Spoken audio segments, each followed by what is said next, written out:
What's going on? What happened? Welcome to the show, folks. I have to say, this is going to be a good show. I ain't kidding you, girl. If this music to this podcast isn't a perfect match to this season of Oh, Buffalo, mystery music. Yes, well, yes, every for time I sure. hear it now, I'm like, doo doo doo doo doo. Well, you know what? It's a runoff to the season, right? Let's say that. So, what's up, y'all? Just in case you don't know where you're at, this is Tea Time with Robyn. We are on the Building Buffalo Network. We are back. We have a lot to talk about. I mean, I'll say this, guys. I'm going to give you a little warning right now. Yes, I'm wearing a Mets hat. Go Mets. Don't you ever forget it. Sabres, it's okay. It's okay. It'll turn around, just like our season. But I'm telling you right now, I'm going to give you a little warning. If you're here because you think that we're going to be the rosy type of a show, episode today, it's not happening. This is called the blame game episode. And there's enough to go around. So in that, what's up? How are you, Robyn? How are you today? Well, I'm a whole lot better now. I am. This is what I Yes. want. I want you all to know. Hi, Robbie. I want you all to know that this is what tea does to me. Sorry. She brings that out in me. Uh, I'm fine. I'm happy to see everybody. Welcome to the show. The name of the show, as T put out, is The Blame Game. And we Yes. have some things to go around to talk about the blame game from our last outing against the Texans. And then later on in the episode, we'll talk about the Jets. Yes. So let's get into the blame game. So, oh, like Robyn said, we lost against Texans at the Texans 20-23. And I know, listen, so I know, we want to always put the first blame, the very first blame on Sean McDermott. I know, I get it. I understand it. I totally understand. I'm with you. I'm with you. Um, I think so, John. I think it's at 9:30. I mean, 9:30, 12:30 today. Don't call me. I know that's our first. Let's bring Sean. Let's blame Sean. Let's blame Sean. But sometimes the blame is at the head, right? And when I say at the head, I'm saying at the head when you are playing, when you are on the field, the head. And the head of that offense, because y'all he did say this is Josh Allen's offense, right? So we're gonna have to go there. We're gonna have to blame Josh Allen. We are. Sorry, not sorry. If you're out there and you are just dismissing things, seeing things, and you just refuse to throw the ball in spots that are just there, and you say, "No, I'm not going to do it. I'm going to do something else." We're going to have to blame you. We're going to have to blame you. So I'm not understanding. I thought we were past this stage with Josh, but I see we have to go backwards now again. How are you feeling, Robyn? Wow, that's a lot. And there's a lot packed into what you just said on many levels. And I agree with all of what you said. With respect to Josh Allen specifically, we're talking blame game over the last couple games, we could even go back and say, um, you look and see at the open receivers that are there to be had, and you wonder why is he throwing the ball so far down the field to wide receivers that are not particularly good at the deep ball. Mm-hmm. And you wonder what is going on. So are we back to hero ball? And that's something that I talked about in an article that I just wrote for the blog on buffalofanbase.com. If you want to find it, I talk about something called referent power. And that has to do with, Are you doing your spill the tea right now? no, Okay. no, I'm not. All right. Okay. I got more. I Gotcha. got more, and I'll get onto that. But the bottom line is there seems to be, I would question the functionality of the leaders of the team right now. And by leaders of the team, I'm talking about um, the coaches, the players, yes, but there are things that must change in order for Josh to be able to grow, in my opinion. And I'll get into that more in my spill the tea. But as far as what I saw in the specific Texans game, in putting Josh aside for a moment, the game plan on defense in the first quarter of the game, this was something that was brought up, I believe, by either Joe Biscaglia or Joe Marino, one or the Mm-hmm. other Mm-hmm. brought this up. But the game plan on defense in the first quarter was it they did not have the right scheme to go after the Texans. And without getting into all the weeds about it, Mm-hmm. they made an adjustment and that was good. And later on, that's when we saw the swing in the momentum, because we saw what happened in the game. And the same thing happened in the Ravens game. It's like, wait a minute, defense, where are you in the first quarter? Mm-hmm. Right? They get out on the field in the Ravens game, and then it's boom, Derrick Henry.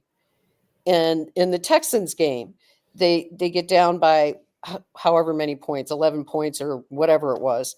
Mm-hmm. And the defense is not coming out strong. That bothers me a lot because it changes the whole game plan on offense once you get down that many You're right. points. So you're behind the eight ball already. So I have, I guess it's some, are these growing pains for Bobby Babbage? I hope so. Probably. Yeah. And I'm not going to rip him at all, Right. because he's learning, and Right. and he's learning on the job. And it's not about what you do wrong, it's about what you do afterwards to correct yourself. And Exactly. so far his adjustments, when he makes them, are right on the money. I mean, because So the second half they came out yes, they and did. the defense was. I'm not so much blaming the defense. I To quite honest, for me, the defense has always been what it was and what it is. Here is my gripe is you guys, and I say you guys, and don't take offense to what I say. Please don't. I'm not trying to come at nobody. This is how I'm just feeling today. And I just needed to get off. And you just so happen to be here and I'm listening. And I'll that's what just say the this. podcast is for. Right. And I'll just say this. The mantra, the whole, you know, everybody eats. That was great. It was great, right? It was great this summer. Everybody eats. Awesome. Again, like I said to Robyn off mic, you got to put asses in seats. So you have to spill this whole our wide receiver group is great. It's not. Okay? No one is afraid of this wide receiver room. No one. You got freaking Curtis Samuel. You got freaking Matt Collins, who can't catch a damn ball. You got Keon Coleman, who's a rookie and he's going to grow. You got MVS. Come on. You have Dawson Knox. You have, and I don't know what's going on with Dawson. He's disappearing at. And you got Kincaid. Like, and I mean, and we put James Cook in there as well. No one is afraid of this wide receiver room, this tight end room. I won't say tight ends. I'm putting everybody in one. No one is afraid of this offense. And Joe Brady is not helping. He's not. And I'll add one thing to that, because it was another thing that I thought was interesting and brought up on, I think it was Joe Marino brought this up, that they broke down the plays, and the number of times that Joe Brady was having them run the ball on first down All the was time. way over the top. If you okay, but let me just say this, Robyn. If you can throw the ball, if you can run the ball, why don't you do play action? Do play action then. If I see another screen, I was gonna scream. And what happened? I mean, we didn't do What screen passes we for how many talked. years, and all of a Oh my sudden that's God. all we're doing. This off season, you and I, you We told talked about me, it. you said Josh can't throw a screen because it takes so much. It's not just this ball going down the field. It takes a lot. Now all of a sudden, Josh is a screen man. Go figure. I'm like, what? You can't move the ball What? vertical? Part of the problem with that, though, is in terms of all these screen passes, he hasn't been able to throw the ball down the field. Nobody will catch it. Yeah. They're ranked like 30th or something in the league in terms of receptions on greater than 20 yards. So it's like, are you kidding me? And yes, Marianne is right. They better make changes so Josh isn't getting banged up like he has the last 2 games. And I'll get into more of that later, but absolutely. And some of that, again, we'll go back to it, is on Josh. Yes, definitely. But Moving yeah, on. I mean, they run the screen and they can't defend the screen. So I mean, I don't know. Again, guys, if you are here for some sugar and some nice It ain't happening and some today. roses today, it's not happening. And I know you probably heard the whole week of what people had to break down the Houston game. Me and Robyn haven't spoken about. And I know we're late in the week, but we're also going to talk about the Jets and what the Good Bills Lord. need to do in order to win this game, which I don't have them winning this game, but that's besides the point. But again, I didn't have them winning it in the offseason. But we can move on. Let's move on to. So I went back because I'm bored at home. I'm Recovering from her new knee recovering surgery. from my knee surgery, and I have time now to watch the All 22. So I watched some of the All 22, and Dawson Knox was open plenty of times. Josh Allen is just holding the ball too long. Josh Allen is dropping back too much for his own freaking O-line to protect him. What else did I see? A bunch of bull. If You I could have also picked, mentioned that there were lots of open receivers underneath. Josh Allen continues to do, let me throw the ball down the field to Mac Hollins, who can't catch a shoe if it was thrown to him. His Okay? barefoot shoe, his shoes. Maybe he needs to put his shoes on. I'm sorry. I'm just a little turd, a little I'm perturbed. with And you. thank you, Don't. John. Like and subscribe and share, please. Thank you, Thank you. John. Thank you, I John. really John is appreciate John. it. John is always the one to do the woosah for me, because I know, and I'll be we are out so there. lucky to have the people that join us on our podcast. We're very fortunate, and we appreciate you guys so much. And the support's been affirming, right? Because we're 2 Yes. women talking about sports. Yeah. Josh could have ran the ball on 4th and 3 in the first down instead of throwing it to. Yes, exactly. The decision making, and part of that makes me wonder. And I'll get into it later, but the decision making that Josh has going right now has me concerned. Yes. And hi, Hayes. Thanks for joining us. Okay, I'm done with that. Oh, So so the yeah, all I went back. I watched all 22. I was not like Josh played. Let's be quite honest, y'all. It's okay. It's okay if you say Josh played like ass. It's fine. It's fine. No one's gonna come and get and take your jersey. They're not gonna take it. I swear they're not. We have to point out that when our guy plays like ass, you have to say he does. It's okay. Some It's of the okay. blame, It's some of the okay. blame you take to Sean, you can move it over to Josh. You can move it over to Joe Brady. It is okay. This offense has no, like, you get up there. I don't want to do that because that's my spill the tea. But it's okay. Take some of that blame that you have on Sean McDermott because it's a lot. I get it. It's a lot. Take Okay, it and so put it over. since we are kind of moving on and talking about the book of Joe, because you're talking about this offense, this like segues into this really well. Um, Along with the too many runs on first down in terms of being predictable on offense, we talked about that. But I specifically want to ask you about hi. Good morning. Uh, I want to ask you about Curtis Samuel because you know what I said off the air. What the So hell? So Curtis Samuel, prior to that, you know what? And I don't know this for sure. I don't know this for sure, but I know some Commander fans that were saying that Curtis Samuel had turf toe when he was with them. So then we got him, and then the turf toe happened. So apparently he's had turf toe. Now, if you knew this guy had turf toe and you paid him this, but then you're giving him screen plays and all this other stuff. But if he had turf toe, why didn't you just put him on IR and rest him? Right?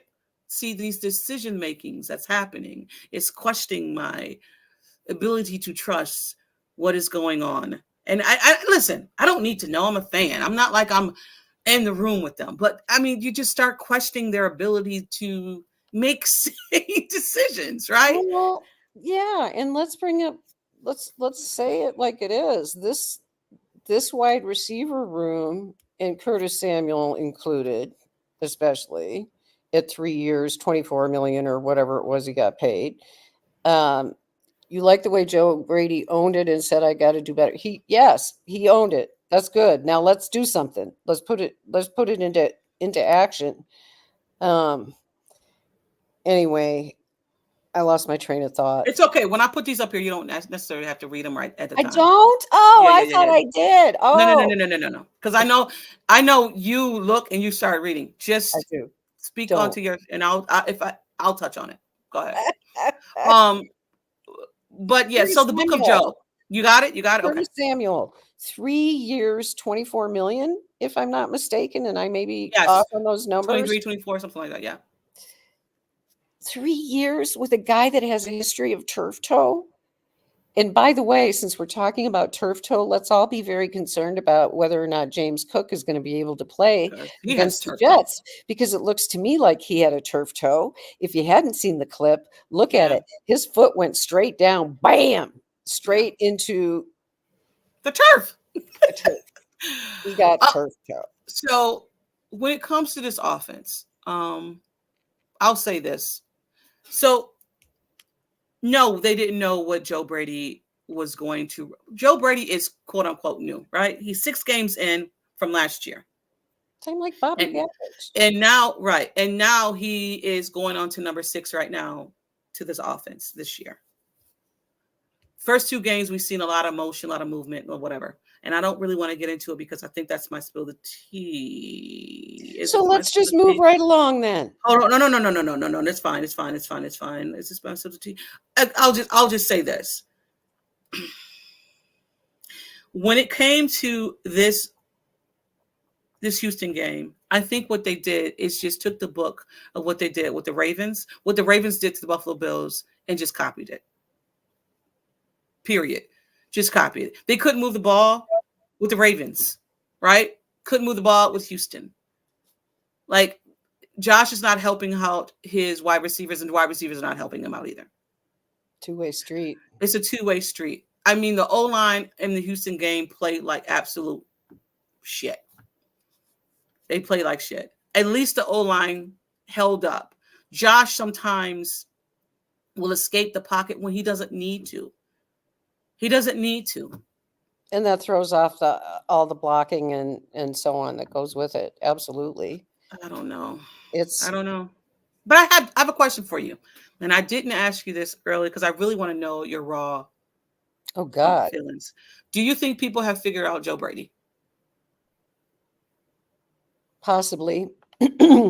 Possibly, but everybody always figures out everybody else eventually. Yes. Because the as you point out, like on the all 22 doesn't lie. So all you have to do is take apart and look at the analytics, and you can see predictability, that sort of thing. Yes.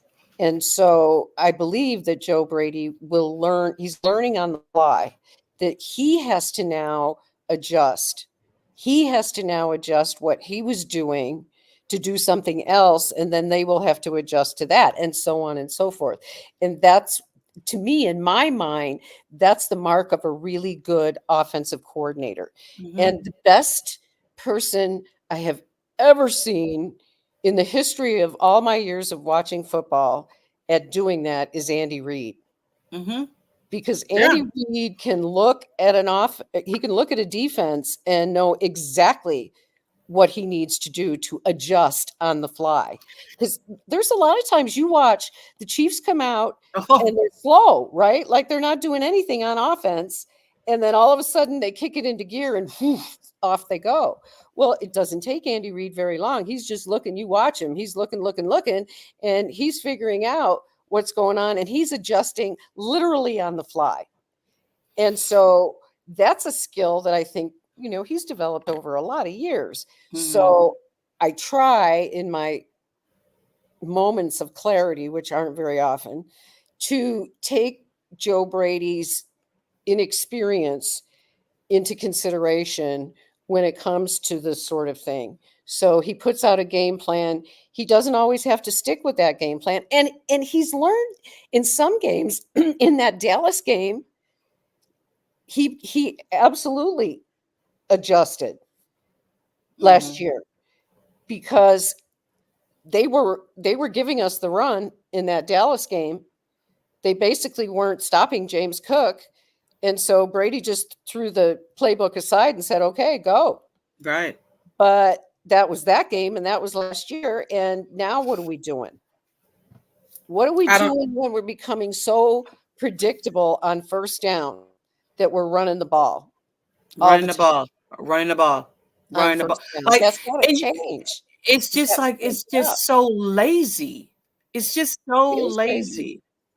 But then I go back to thinking to myself, I can't, in all honesty, get frustrated with Joe Brady, to be honest with you, because I'm more frustrated with Josh.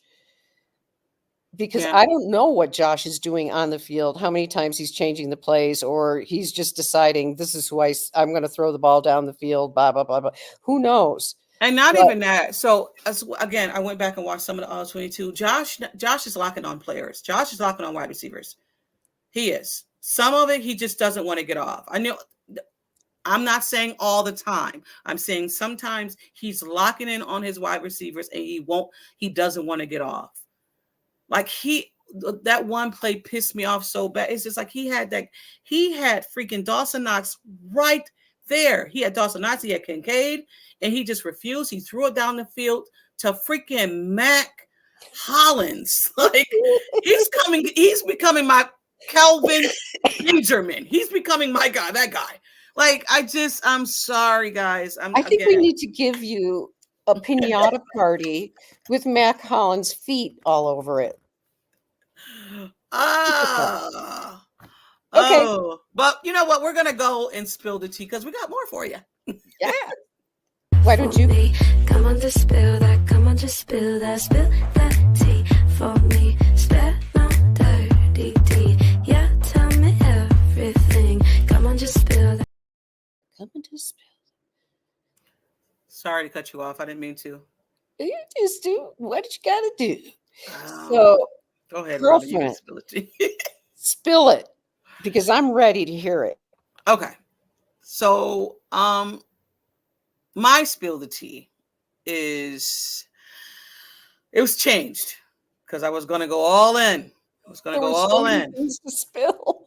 But my spill the tea is there's no movement in this O line.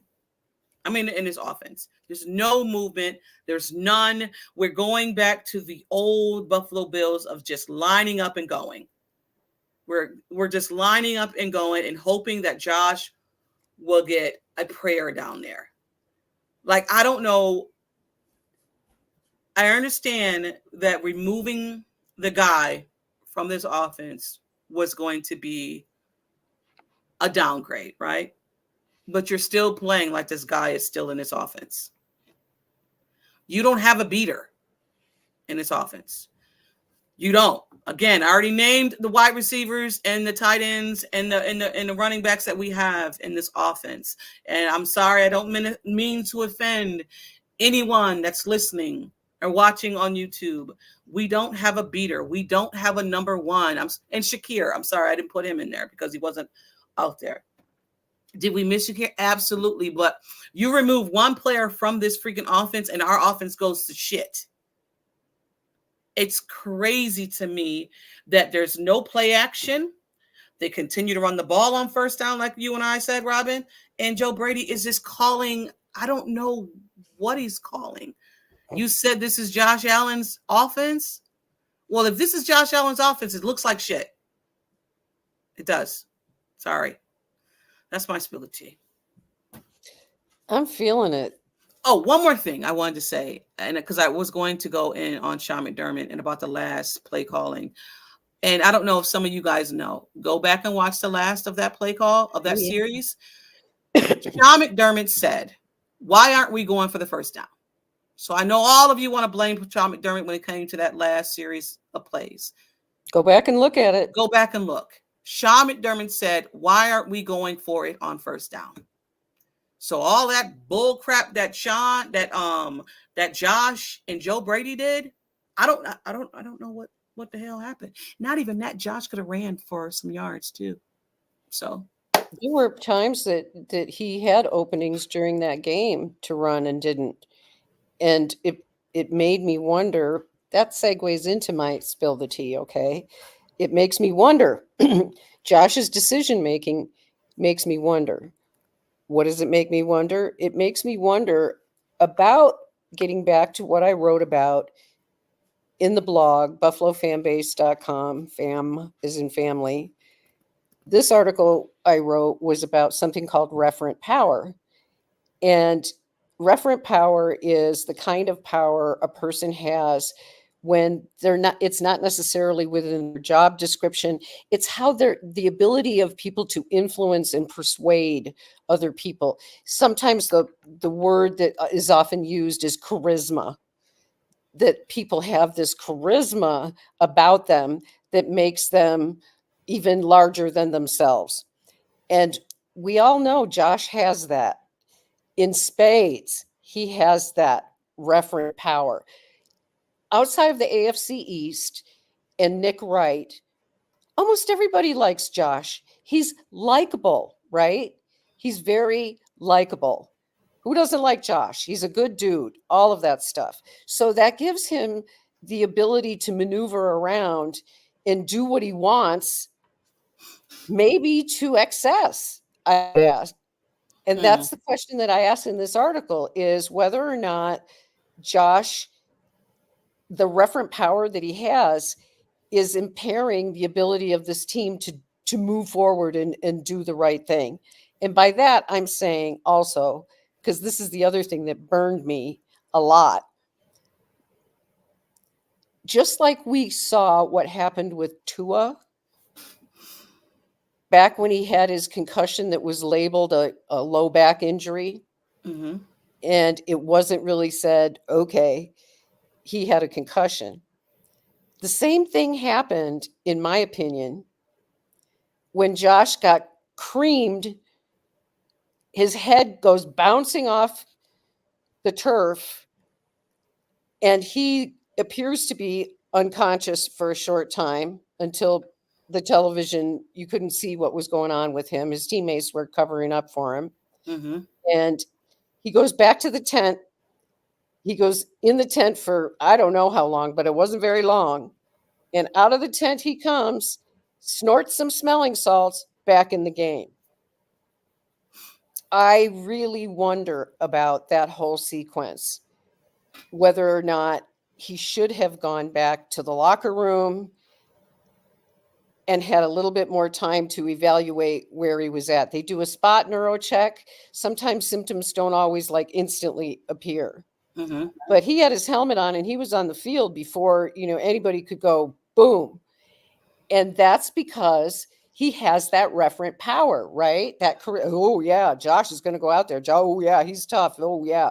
Well, was that the right thing to do for him even? And we talked about this with Tua, and I don't want to be a hypocrite. Yeah. And I have to question, because he got beat up a lot in the Ravens game as well. He may not have been concussed, but he got beat up a lot in that game. And when you get pushed around enough and slapped and punched in the face, you tend to have you get a little reactionary.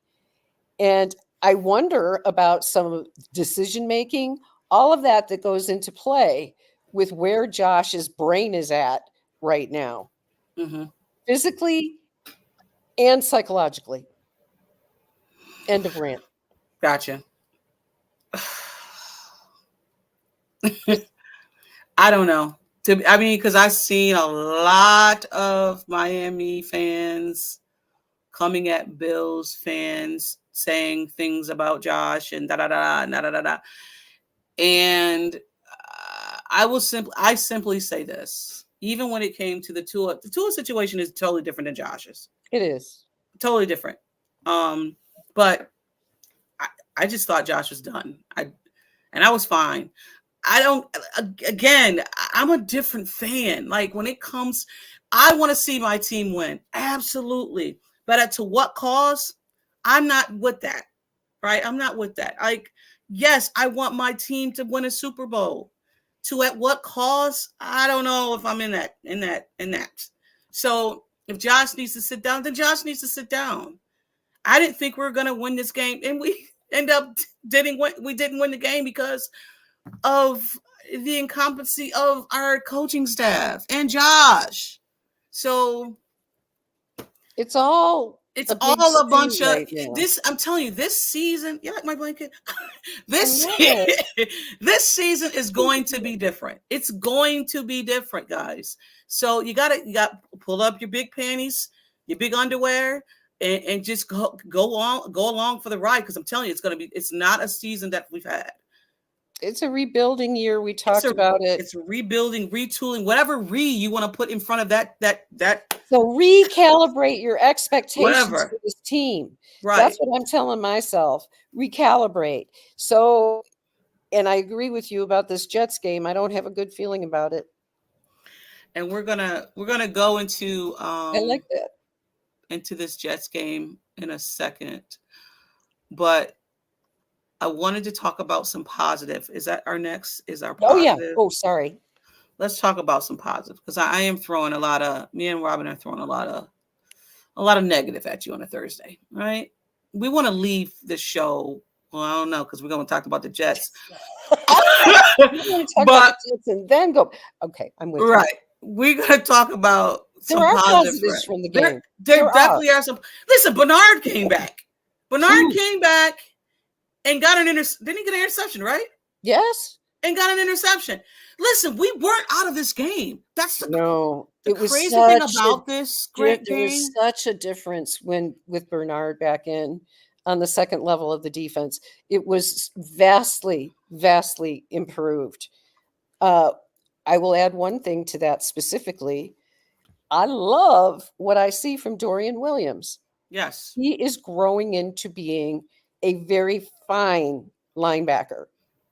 And it's going to be interesting to see what happens when Matt Milano does come back, because Dorian Williams very easily could put himself into maybe in certain games using a third linebacker. I've said that when I was in a space, they can use Dorian Williams. They will have Matt Milano and they will have Bernard. Be fabulous. I know you are removing Teron Johnson. I know you're taking him off. I understand it. I get it. But just to have another switch up, right? Just like, oh, look what we have upon us. Like teams like the Ravens. Not even listen. So some positive, yes. You gotta have muscle. Yeah. You gotta have muscle. I know. Listen, we know that he's not on the level. We understand that. We know he's not close. But also, too, we don't even know what Matt Milano is because we haven't seen him. So for right now, I'm saying Dorian Williams is a bright spot on this defense. Because to be quite honest with you, I was one of the fans that said, "Oh my God, he can't even. Oh, it's not. He's far removed." Yes, he was confused. Yes, but I've said this before on a different podcast, but I'm going to mention it again because I think it's an important point for people to remember. Matt Milano came from Boston College. Boston College, their defense is exactly like Sean McDermott's. It's a 4-2-5. Yes. So for Matt Milano to step in was a seamless process for him.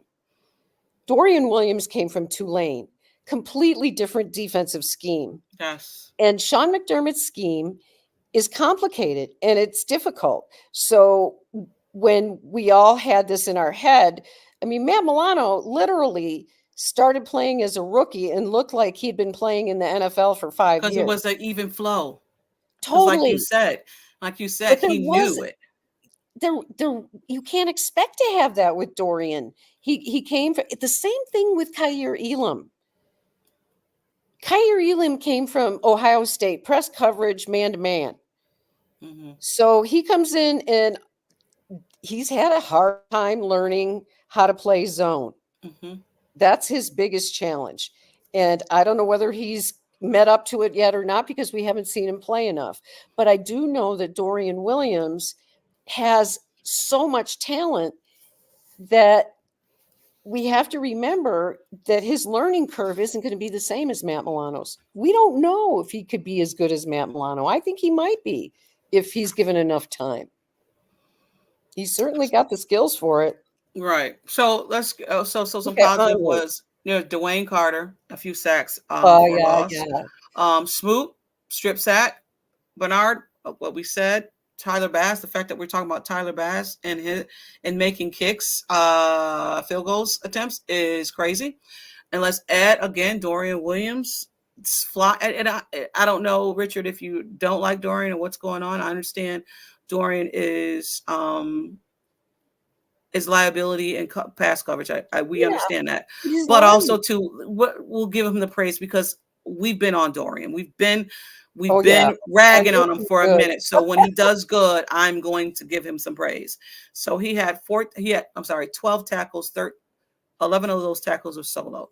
So, and he recovered a fumble. So I'm going to praise Dorian for having a great game because there was a lot of things that we could have said about this game that was negative, but when there's some positive, I want to point it out. You know what I mean?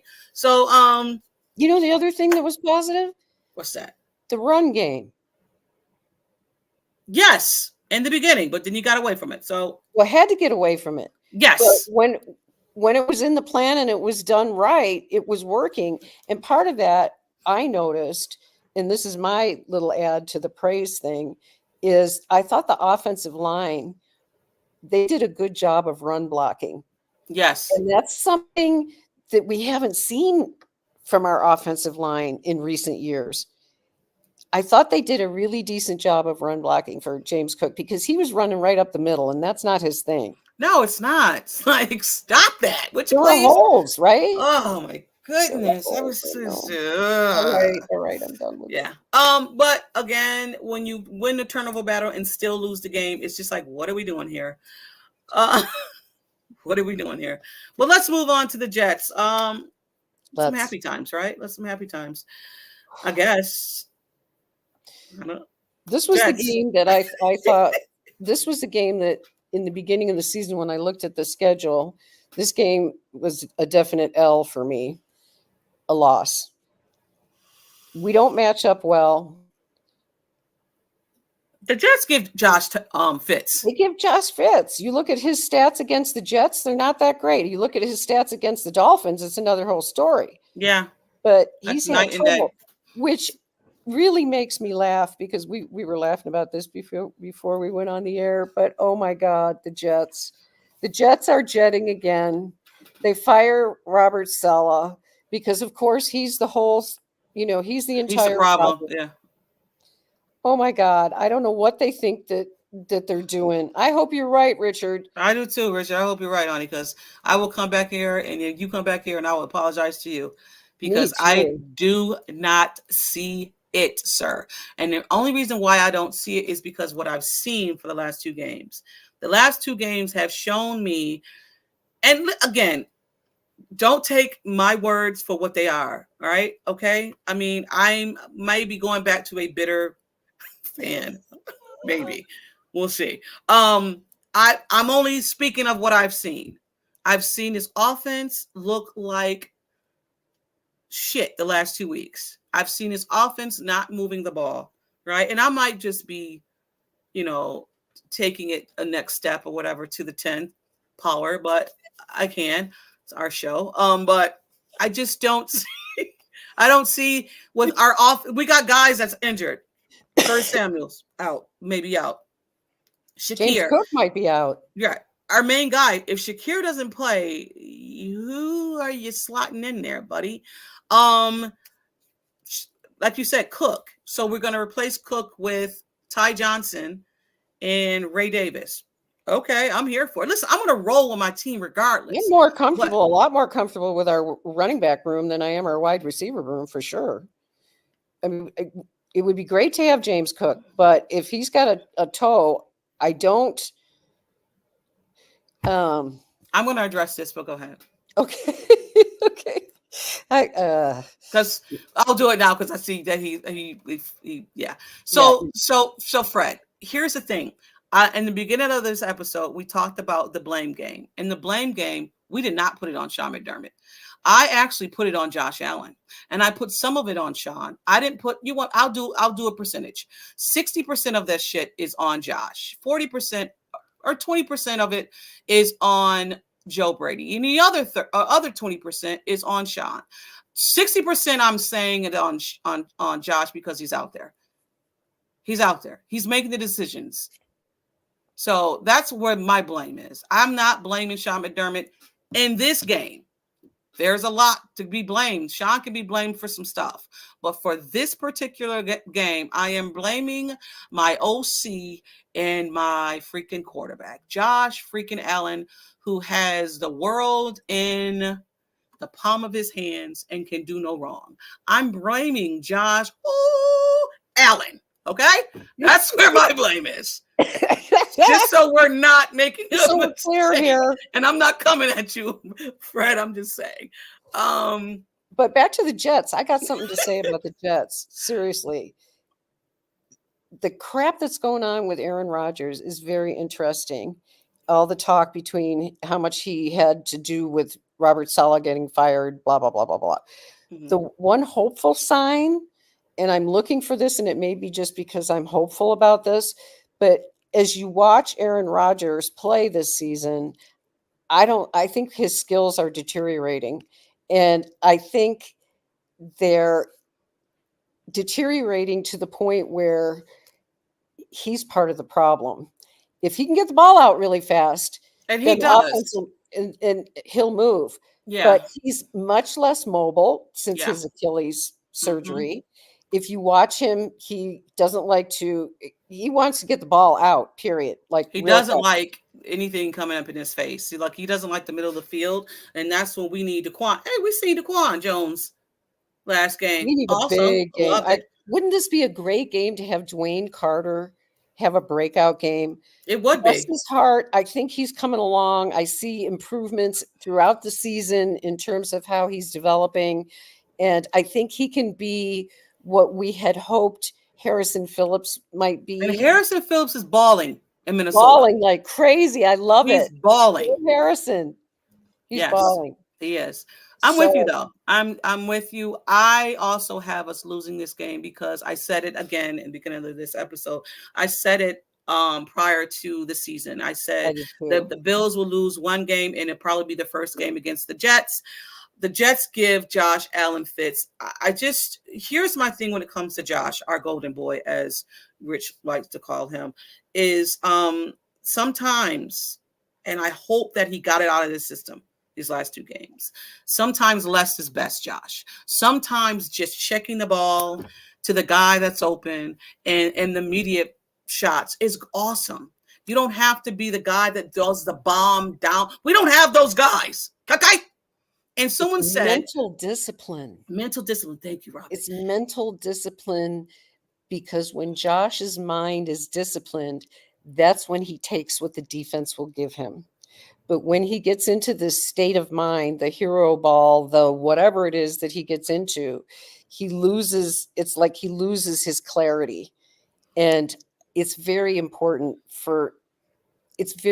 important for the Bills to address this with him and for him to deal with it himself, because these mental lapses, this lack of mental discipline, it has repeatedly come back in his game and it has to stop. Okay. So I seen in a comment to where when I said about Shakir about Shakir Curtis Samuel and someone else, and they were saying that they're all are fast. Curtis Samuel hasn't ran that, and I don't know if he's still a 4.3 today. Um, Again, no one is afraid of this wide receiver room beating them. You have Sauce Gardner and you have Reed, DJ Reed over there. If you're going to play the man, can you honestly say that our wide receivers, which would be Mac Hollins, Shakir, Coleman, and who else?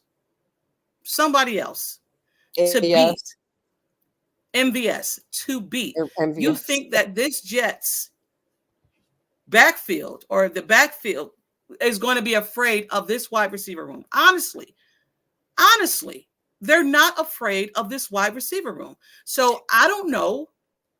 No, but wouldn't it be good? This would DJ be a Reed is really, trash. really, really good time for Keon Coleman to have a breakout game. This would be the time It for would him. be.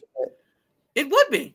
Because he's going to be up against the best of the best. That those two guys back there for the Jets, Sauce and Reed, they're good. Now, in the last game that they played against the Vikings, I got chuckling because they kept getting the flag, right? Kept getting the flag. And they do this. They will push the limit, and then they get a flag, and then they think, well, they're not going to give me another one. So they keep doing it, daring the refs to keep calling over and over and over again. But they were getting calls. So the Jets last game, Sauce Gardner was getting called for holding left and right. And I was like, wow, finally you're seeing something, because he does hold. He's a little grabby. He's a little grabby. He's so aggressive. But I think that he tests the boundaries on purpose. Absolutely. To see. Absolutely. It's like, what are the refs going to call? I'll keep pushing my game until the refs call it. I mean, I'll say this. Besides Garrett Wilson, they have Mike Williams, who is stepping up. He's catching. He's out there.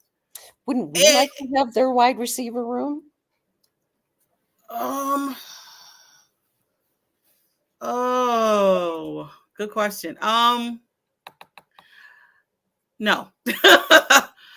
I just think that our wide receivers are not getting being in the best positions. I'll say that.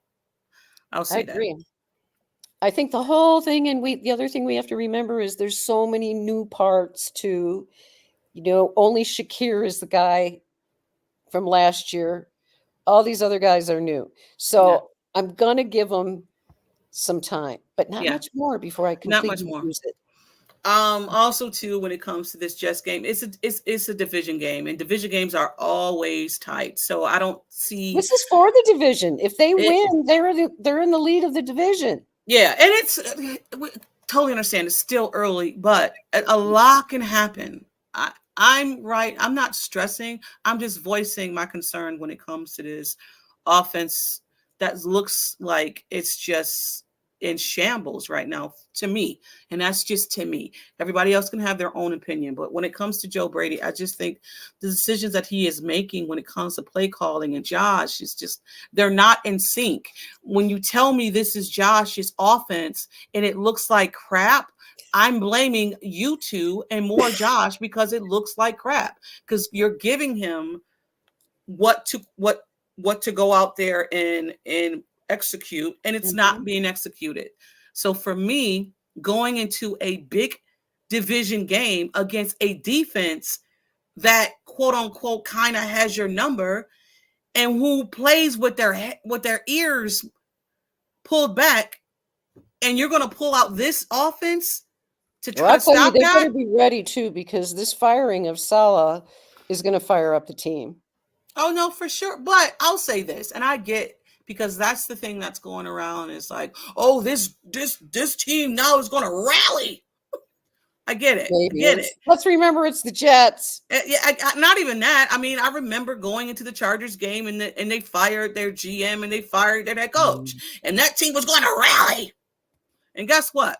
the Bills won. Even though it was a close game, it shouldn't have been a close game. The Bills won. So I do have faith in the Bills being there in the end, right? And if they pull it off, Good. thank You you. need to Thank win. you.